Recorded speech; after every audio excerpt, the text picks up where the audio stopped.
concentrated in places where urban and industrial development is happening, and Indigenous communities are very much involved, at least in British Columbia, in the production of archaeological maps and then the control and circulation of information around that, including doing modeling of where archaeological sites might be and so on.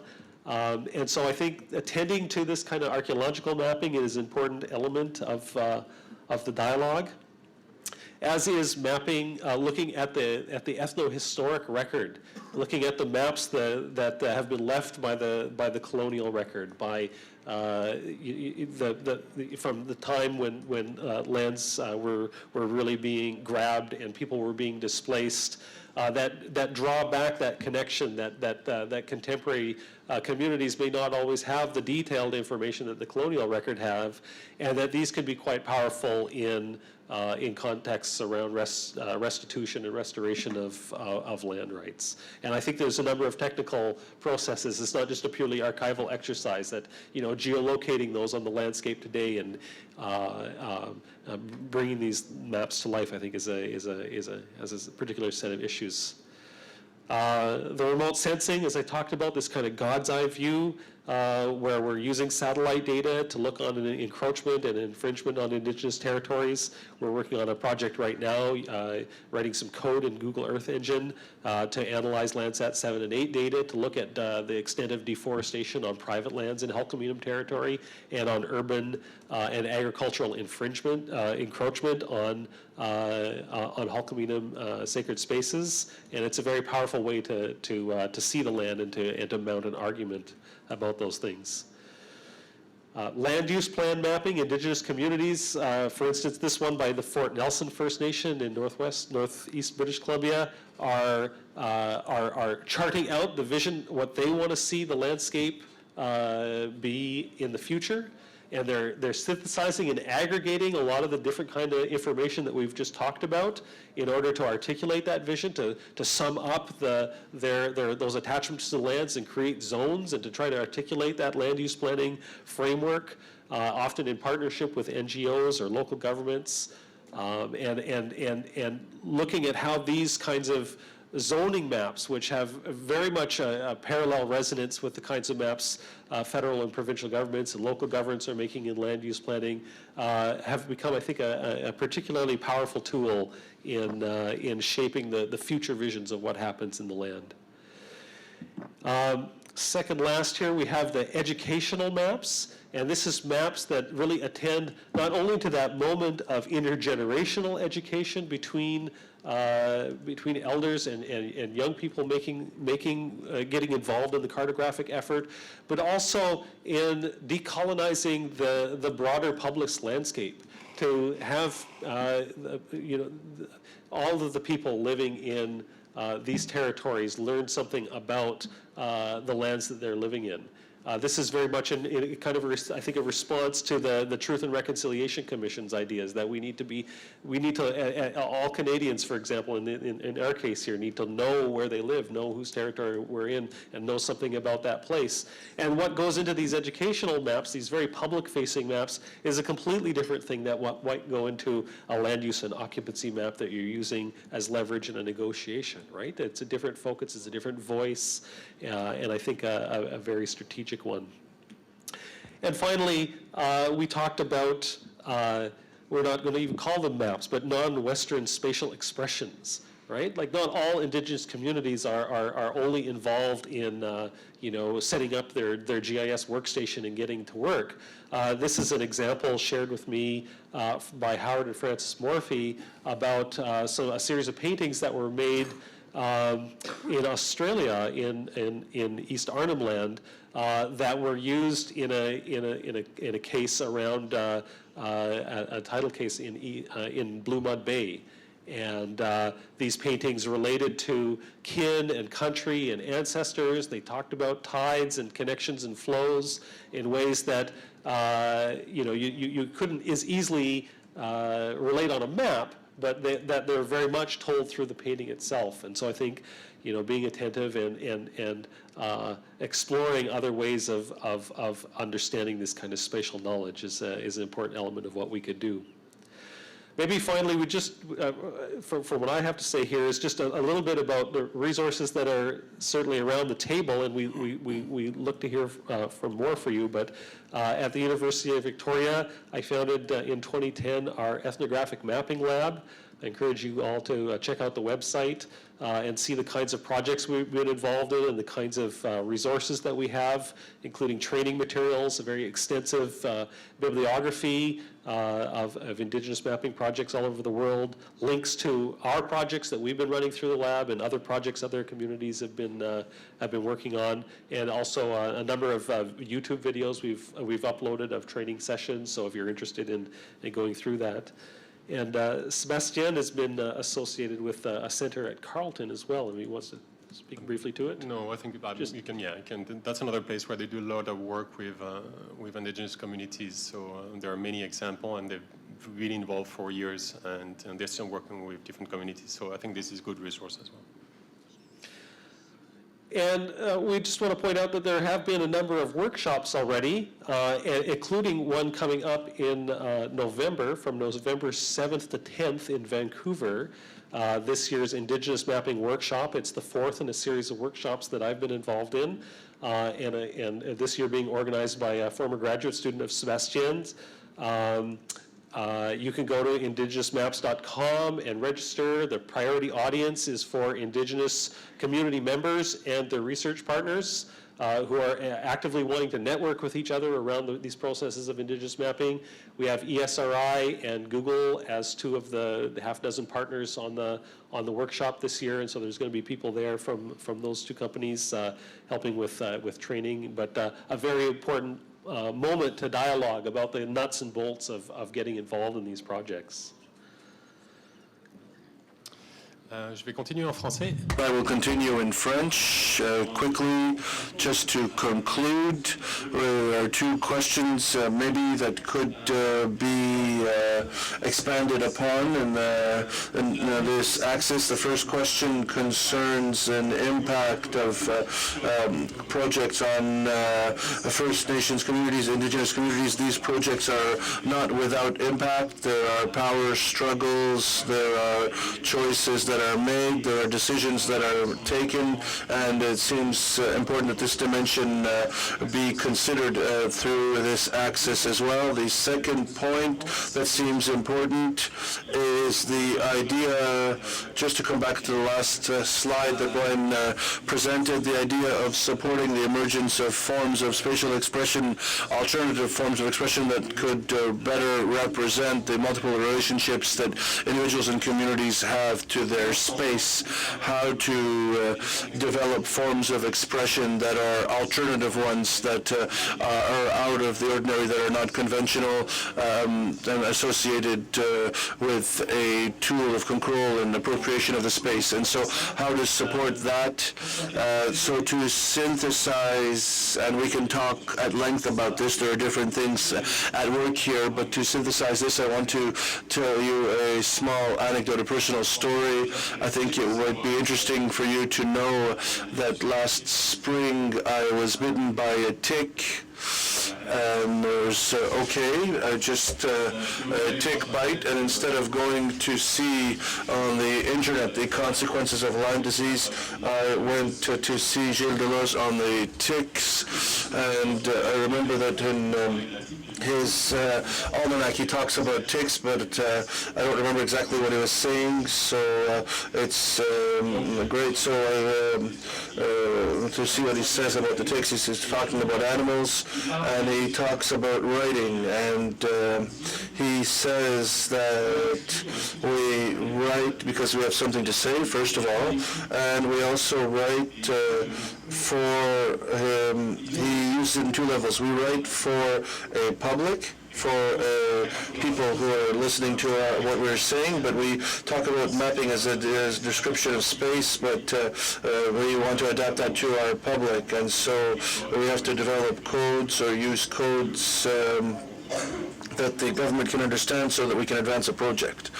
But he also says that we write for writing in somebody else's voice, so to talk in somebody else's name, and so we someone to speak for people who cannot have a voice, and so to be able to speak for somebody, we have to develop a specific language, a language that will allow us to speak for these people.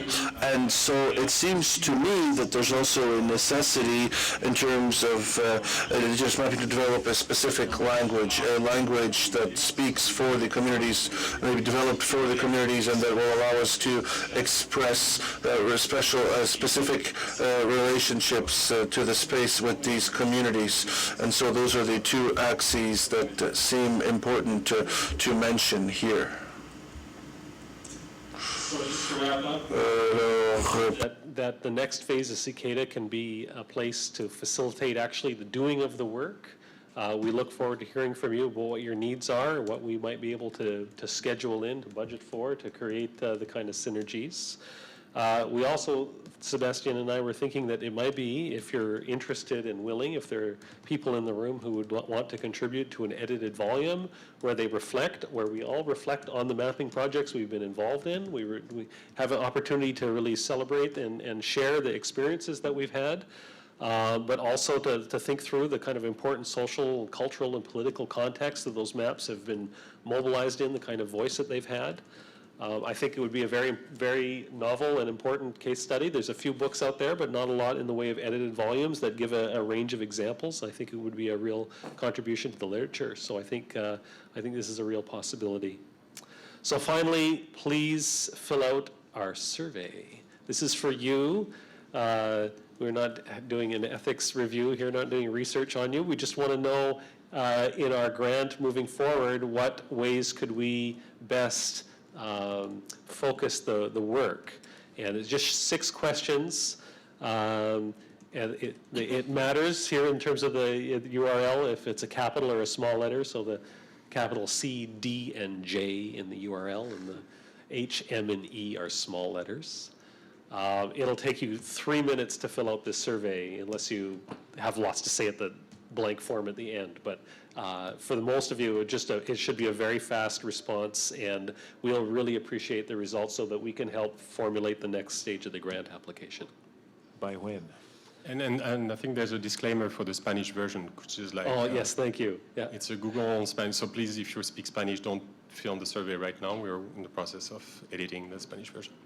I'm very sorry. I just used Google Translate to create the Spanish version, so it's going to be bad. But it's being proofread. Yeah, well, we have a volunteer to proofread it for me. He's got access to the Google Doc, so hopefully. So by the end of the afternoon, probably? Yeah, if everybody could fill out the survey basically immediately, but certainly by September 5th, when I think it is you want to have the next set of documents. So do it before you get on the plane to go home. Do it while it's fresh in your mind. And if this URL could be circulated either by the team to an email to the group, or in case you didn't write it down right now, or somebody's in the washroom. Okay. Thank you. We have 2 minutes, 12 seconds left. Well, says the clock there. We may just take a little more, but Kitelo. Thank you very much. I think this is it's a very interesting area. Very interested. I would want to know. I think you've used Google Map, eh? And I would, from our perspectives, I think we would be interested in a platform that, look at it on the long term, that Google could go out of business in the next few years, and it can go with a lot of data from, communities that would want to use this. So do we have you taken care of that in this? Mm-hmm.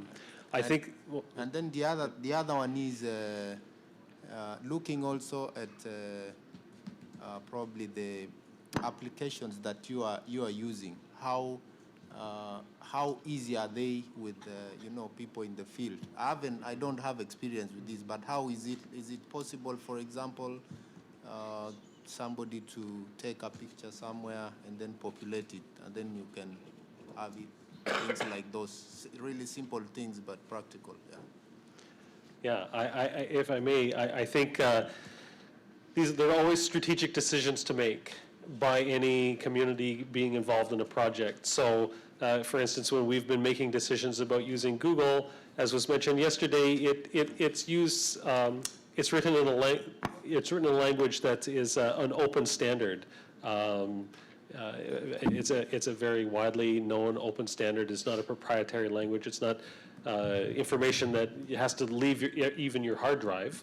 And we're confident that KML, for instance, is a standard that has good longevity. But there are many other good decisions to make also. There are many other technical ways to move forward. I think that using Google is just one good choice of many good choices. The description we had of the more sophisticated post-GIS system with a database running in a QGIS on the front end. I mean, you can go all the way from a very simple system running Google Earth that a high school kid could run to quite a sophisticated system with lots of data. In terms of the question of how can you do it in the field, even under circumstances where there's not good internet, perhaps, and so on. And there are definitely tools that the people in this room have experience in, using Open Data Kit, for instance, for offline data collection on Android phones, and then bringing that information with photos and GPS points all back to a central server and adding that to a geodatabase. It's actually quite straightforward, and in a matter of a couple afternoons, those methods can be taught. And then the question is, like, how can we talk about using them powerfully and strategically? Maybe I can just add something quickly, if you don't mind.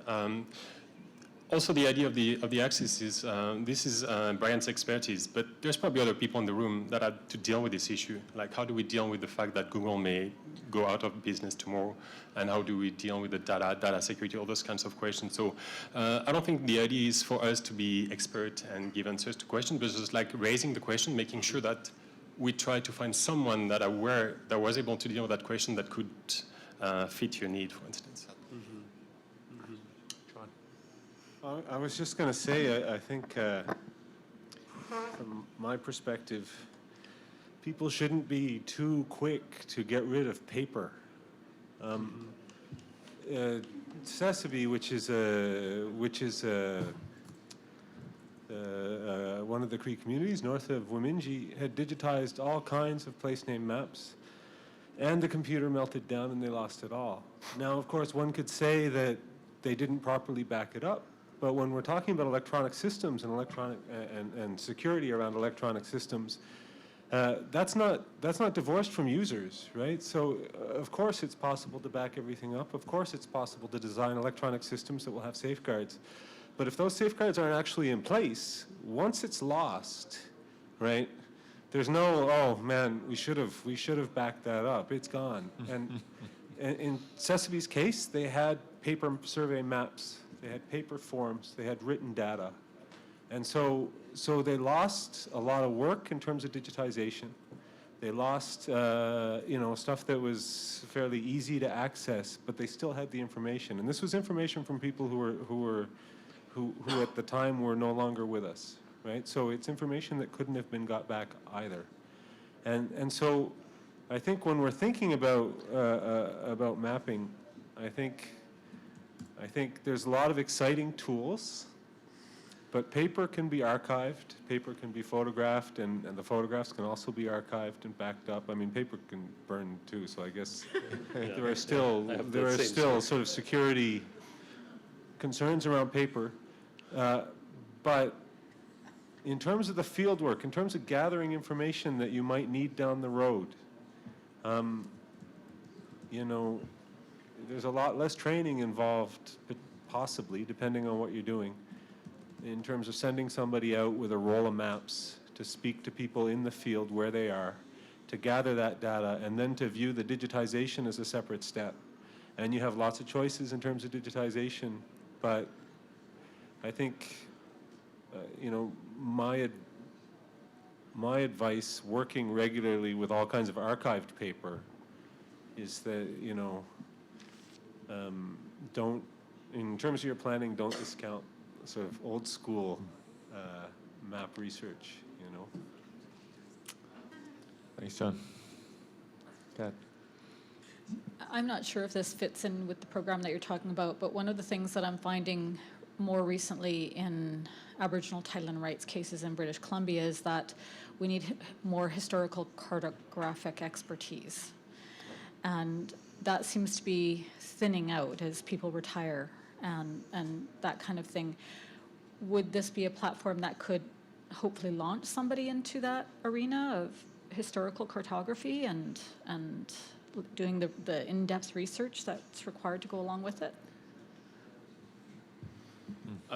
Sure, why not? The problem is to find the expertise, but if we identify those needs, we may want to approach people that could have this expertise. I do not have that one. I don't know if Brian has it or if anybody has it here.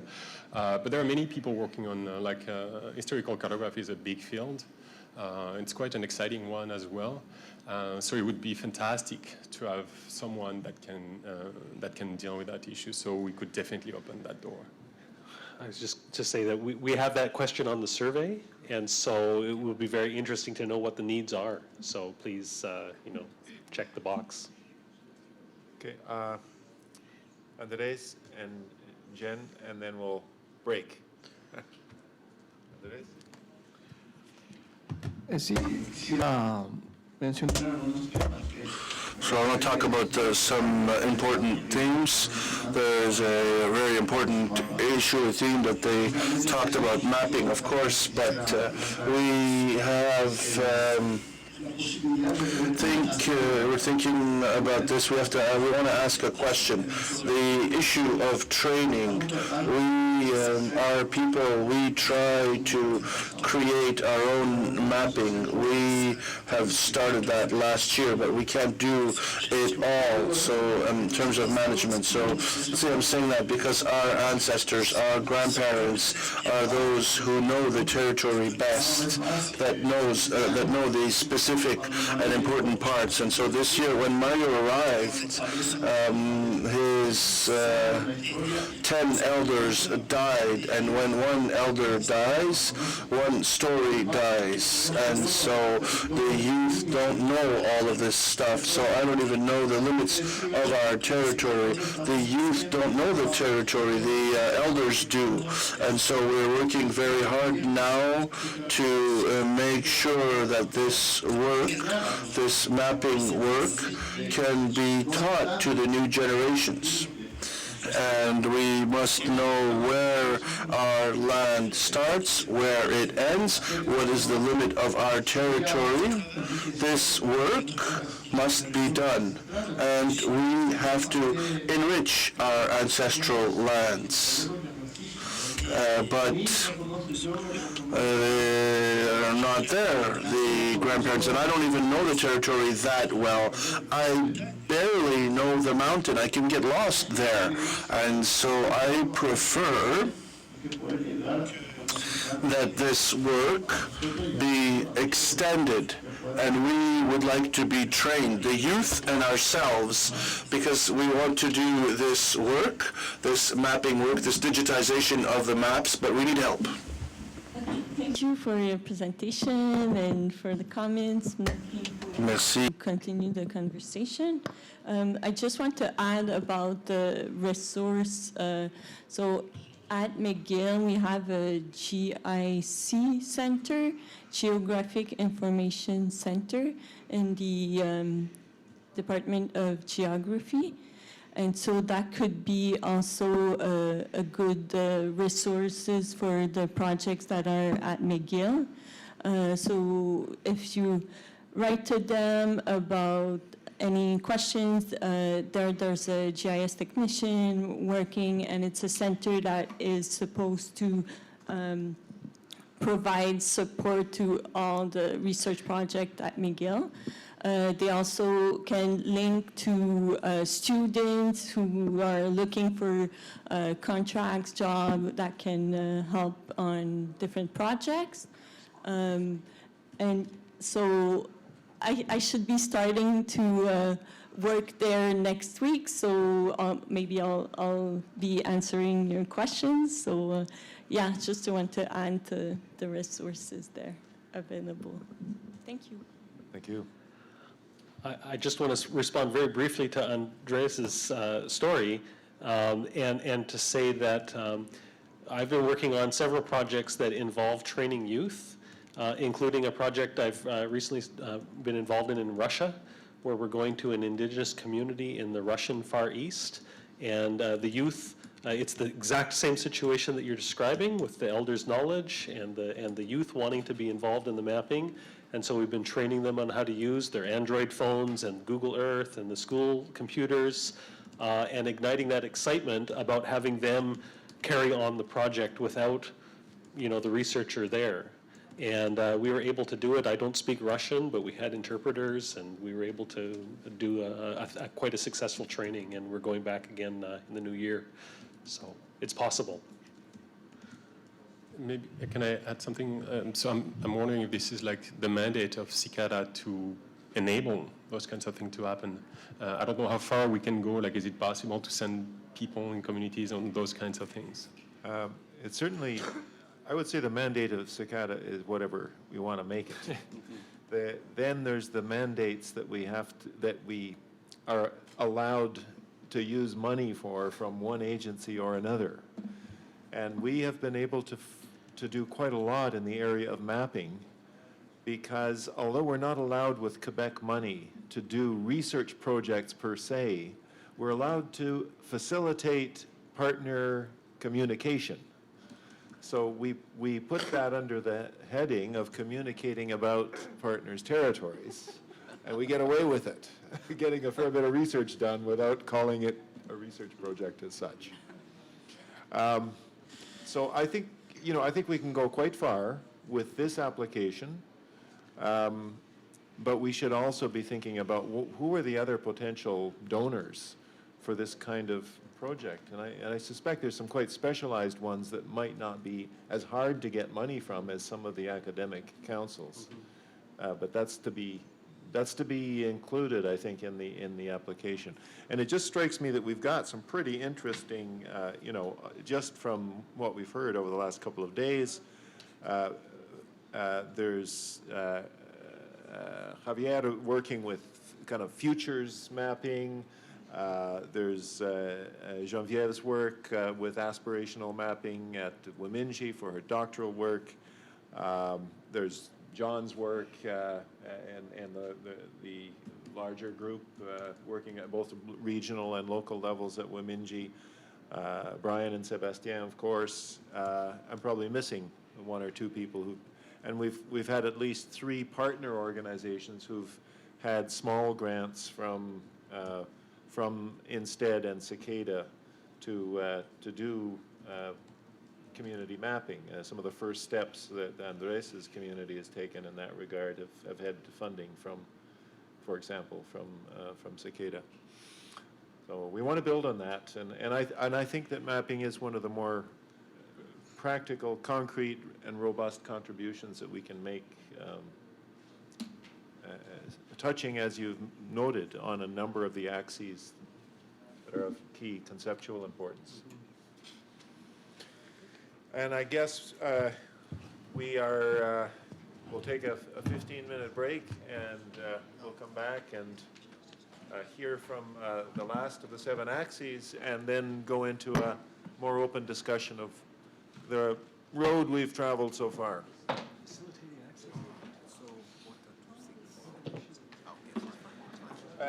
Applause.